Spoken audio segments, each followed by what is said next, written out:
Most people who wake up between 3 and 5 a.m. make the same mistake, and it causes them to miss what God is trying to do in their life.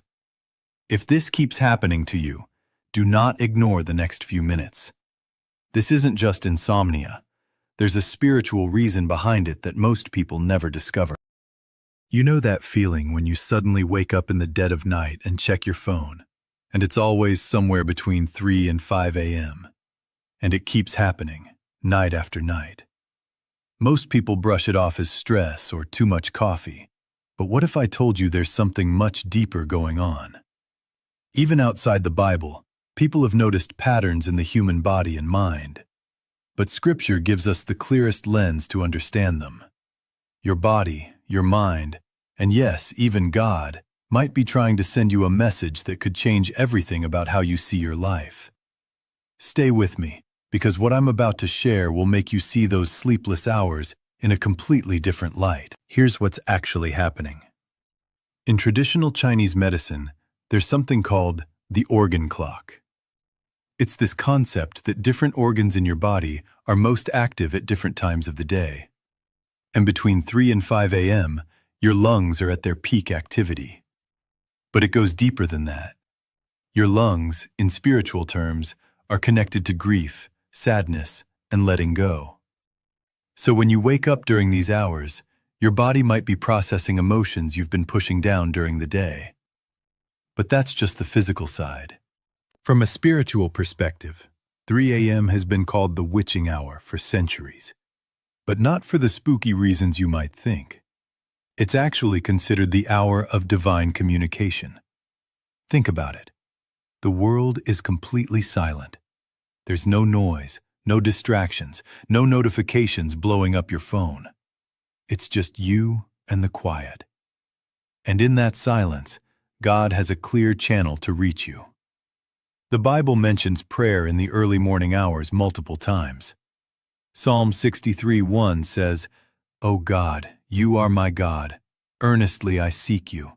My soul thirsts for you in a dry and weary land where there is no water." This wasn't written about 2 p.m. on a Tuesday. This is that deep, early morning yearning.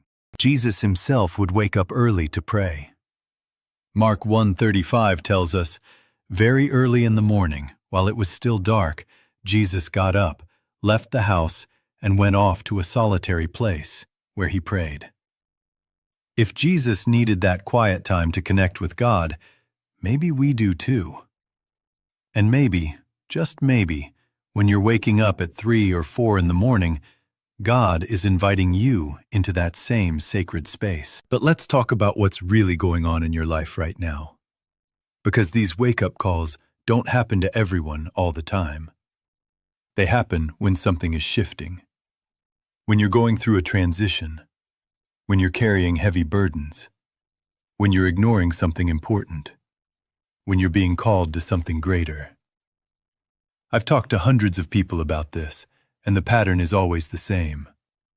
Someone starts waking up between 3 and 5 a.m. during a difficult season. Maybe they're dealing with a hard decision. Maybe there's unforgiveness they're holding on to. Maybe they're being nudged toward a new direction in life, but they're too scared to move. Here's a real example. There was this guy, let's call him David, who started waking up at 3:30 a.m. every single night for 2 months straight. He was exhausted, frustrated, and couldn't figure out why. He tried everything: new mattress, melatonin, sleep sounds, you name it. Nothing worked. Then one night, instead of fighting it, he just sat up and prayed. He poured out everything he'd been holding in: his fears about his marriage, his guilt over past mistakes, his anxiety about providing for his family. And something incredible happened. He felt this overwhelming sense of peace wash over him, like a weight lifted off his chest. And from that night on, he slept through until morning. But more than that, he started making changes in his life. He had honest conversations with his wife. He asked for forgiveness from people he'd hurt. He adjusted his priorities. That 3 a.m. wake-up wasn't a curse. It was an intervention. Now let's get into the science for a second, because this isn't just spiritual mumbo-jumbo. Studies show that our cortisol levels, the stress hormone, naturally dip around 3 a.m. When you're under chronic stress or emotional strain, your body can release a spike of cortisol in the middle of the night as a kind of alarm system. Your body is literally trying to tell you something is wrong. A study published in the Journal of Clinical Endocrinology and Metabolism found that people with unresolved emotional trauma or chronic anxiety have disrupted cortisol patterns that often cause middle-of-the-night waking. So your body and your spirit are actually working together here. And here's where it gets even more interesting. Your brainwaves change during these hours. Between 3 and 5 a.m., you're more likely to be in a theta brainwave state, which is the same state you're in during deep meditation or prayer. This is when your subconscious mind is most open, when intuition is strongest, when you can hear that still, small voice more clearly than any other time of day. God isn't shouting over the noise of your day. He's whispering in the silence of the night. And these early hours are when you're finally quiet enough to hear. So what is God trying to tell you? Well, it's different for everyone, but there are some common themes. First, He might be calling you to prayer. Not the quick, bless this food kind of prayer, but deep, honest, gut-level conversation. The kind where you stop performing and start being real. Where you admit you don't have it all together. Where you ask for help. Where you listen more than you talk. Second, He might be revealing something you need to address. Unforgiveness, pride, fear, a toxic relationship, a bad habit, a dream you've given up on. These things are easy to ignore during the busy day, but at 3 a.m., they come knocking. Third, He might be preparing you for something. A new chapter, a calling, a challenge, an opportunity. God often wakes people up before He moves them forward. He did it with Samuel as a boy. He did it with the disciples before Pentecost. He's doing it with you now. But here's the problem most people face. They fight it. They pop a sleeping pill, scroll through their phone, or just lie there frustrated until they fall back asleep. And they miss the whole point. Think about it like this. If someone sent you a letter and you kept throwing it away without opening it, you'd never know what they wanted to say. That's what's happening when you ignore these wake-up calls. You're throwing away the message before you even read it. So what should you do instead? Here's what actually works. When you wake up between 3 and 5 a.m., don't panic. Don't grab your phone. Don't turn on the TV. Just sit up. Take a few deep breaths. Acknowledge that this might not be random, and then pray. Talk to God like He's right there in the room with you, because He is. Ask Him what He's trying to show you. Ask Him to reveal what you need to see. Ask Him to give you peace about whatever you're carrying. And then listen.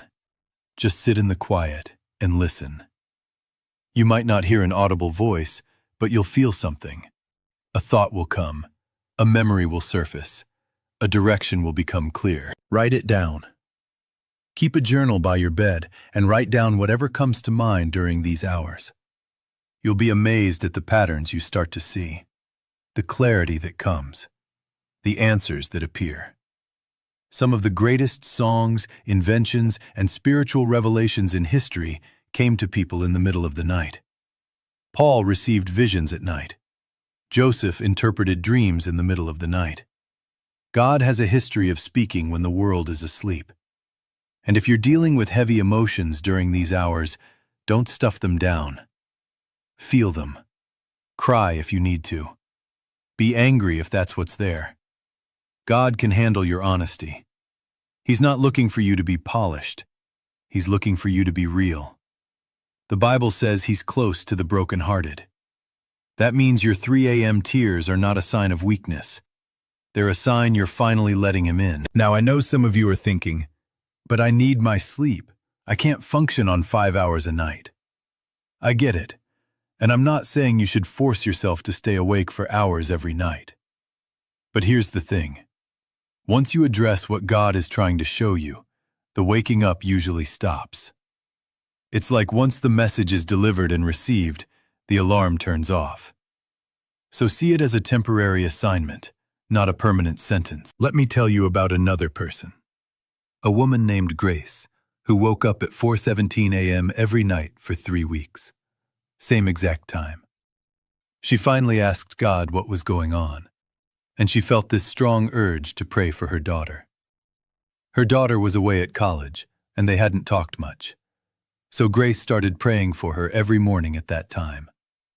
A month later, her daughter called her in tears and admitted she'd been struggling with depression and had been in a really dark place during those exact weeks. But she said something shifted. She started feeling hope again, started reaching out for help.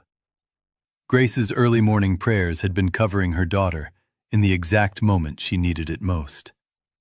That's not coincidence. That's God using a mother's sleepless nights as a spiritual shield for her child. And here's the really beautiful part.